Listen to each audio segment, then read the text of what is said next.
Hi, my name is Marilyn, and today we'll be unboxing the Aruba EdgeConnect SD-WAN gateway. If you find this video useful, please click like and subscribe to stay up to date with all the latest content. SP is a mid-range SD-WAN branch gateway appliance. Let's get straight to the unboxing. At the very top, you will find a box that contains all of the included accessories.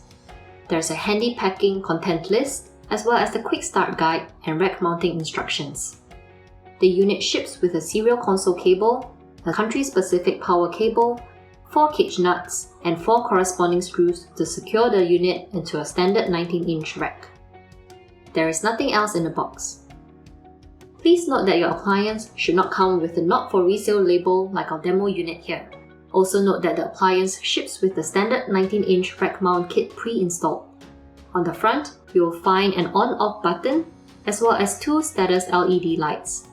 There's 2 dedicated management interfaces, RJ45 console port, and 2 auxiliary USB ports.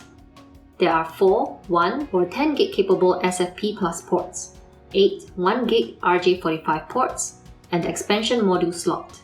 Please note that the appliance is designed for front to back cooling, which means it ingests the hot air on the front and expels the hot air through the back. At the back, you will also find the grounding connector and stickers with a serial number and MAC address. The appliance ships with the primary power supply already installed and a slot for the optional redundant power supply, which can be ordered separately. And there you have it. For more information, check out the library at phoenixpro.club. If you found the video useful, please click like and subscribe to stay up to date with all the latest content. Thank you for watching!